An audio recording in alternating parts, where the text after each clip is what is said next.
जोहार झारखंड।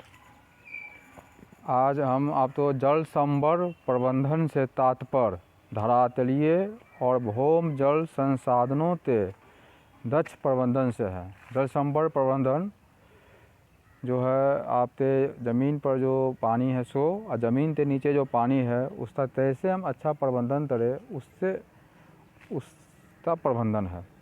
इसके अंतर्गत बहते जल को रोकना विभिन्न विधियों जैसे अंतःस्रवण तालाब, पुनः भरण कुआं आदि के द्वारा भौम जल का संचयन और पुनर्भरण शामिल है। विस्तृत अर्थ में जल संवर प्रबंधन के अंतर्गत सभी संसाधनों, प्राकृतिक और जल संवर सहित मानवीय संसाधनों का संरक्षण, पुनरुत्पादन और विवेकपूर्ण उपयोग को सम्मिलित किया जाता है। यानी जल संवर प्रबंधन में प्राकृतिक रूप से जो है सो और मानवीय संसाधनों जैसे मानव द्वारा निर्मित कुआं, तालाब आदि के द्वारा भी हम जो है करते हैं, संरक्षण करते हैं। इसका उद्देश्य प्राकृतिक संसाधनों और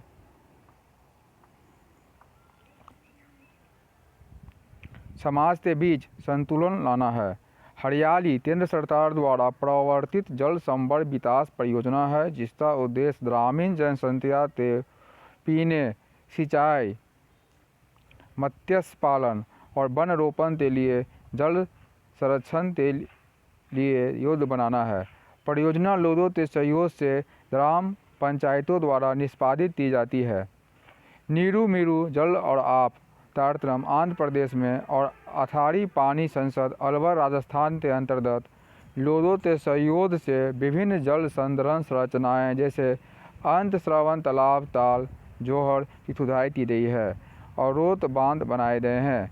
तमिलनाडु में घरों में जल संग्रहण संरचना तो बनाना आवश्यक कर दिया गया है।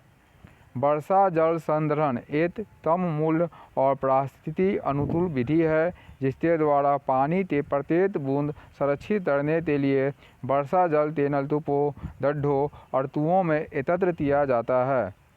वर्षा जल संग्रहण पानी की उपलब्धता तो बढ़ाता है, भूमि जल स्तर तो नीचे होने से रोकता है, फ्लोराइड और नाइट्रेट जैसे संदूषकों को कम करते अवमिश्रण भूमिगत जल की गुणवत्ता बढ़ाता है, मृदा अपरदन और बाढ़ को रोकता है।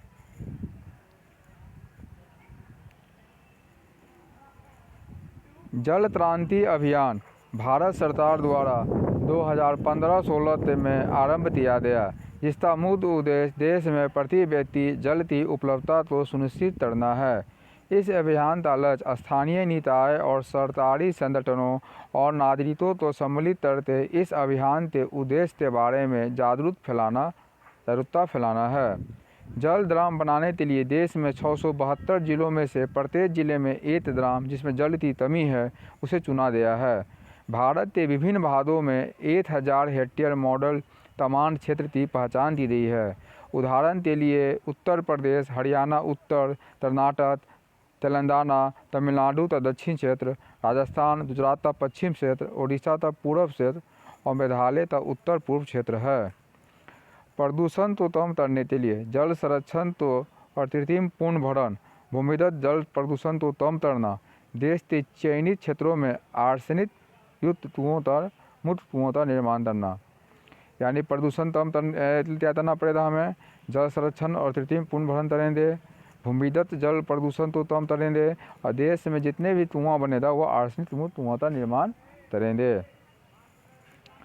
लोगों में जागरूकता फैलाने के लिए जनसंचार माध्यम जैसे radio, TV, print media, poster, प्रतिस्पर्धा, निबंध प्रतियोगिता माध्यम है। जल क्रांति अभियान इस तरह से बनाया गया है कि जल सुरक्षा द्वारा खाद्य सुरक्षा और आजीविका प्रदान की जाए। खनिज तथा ऊर्जा संसाधन किसी भी देश में खनिज संसाधन औद्योगिक विकास के लिए आवश्यक आधार प्रदान करते हैं। खनिज दो प्रकार के होते हैं, धात्विक खनिज जिसके अंदर लोह में और अलोह होता है। लोह में लोहा और मैग्नीज, अलोह खनिज में तांबा व सर। अधात्विक खनिज में ईंधन खनिज, धात्विक खनिज आते हैं।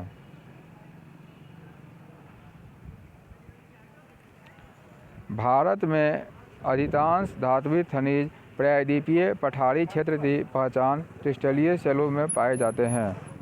कोयले का लगभग 97% भाग दामोदर, सोन, महानदी और गोदावरी नदियों की घाटियों में पाया जाता है।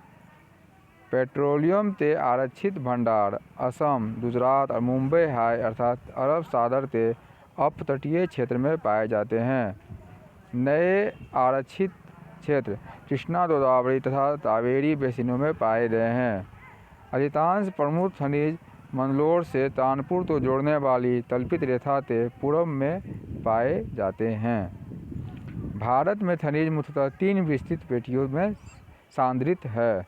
उत्तर पूर्वी पठारी प्रदेश, इस पट्टी के अंतर्गत छोटा नागपुर यानी झारखंड, उड़ीसा का पठार, पश्चिम बंगाल और छत्तीसगढ़ के कुछ भाग आते हैं और यहाँ पर लो अयस्क कोयला, मैग्नीज, बॉक्साइट और अवरत आदि पाए जाते हैं।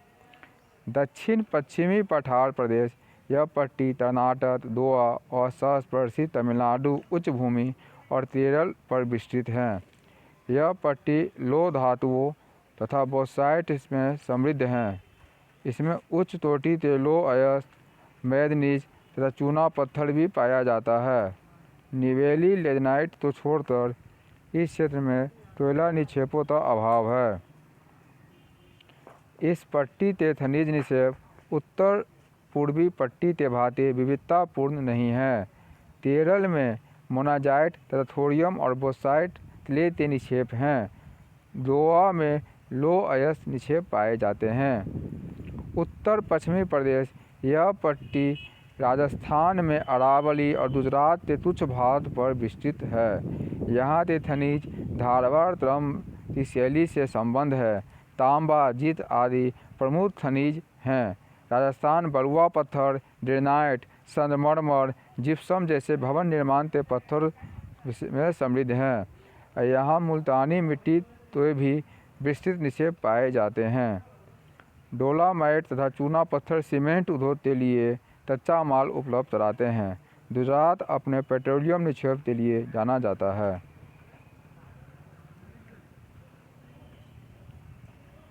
हिमालयी खनिज पट्टी में तांबा, सीसा, जस्ता, कोबाल्ट तथा रत्न पाए जाते हैं। यह पूर्वी और पश्चिमी दोनों भागों में पाए जाते हैं। असम घाटी में खनिज तेलों के निक्षेप हैं। इनके अतिरिक्त खनिज तेल संसाधन मुंबई के निकट अपतटीय क्षेत्र मुंबई हाई में भी पाए जाते हैं। भारत में लो अयस्क, हेमेटाइट और मैग्नेटाइट पाए जाते हैं। लो अयस्क की खदानें देश के उत्तर पूर्वी पठार प्रदेश के कोयला क्षेत्रों के निकट स्थित है।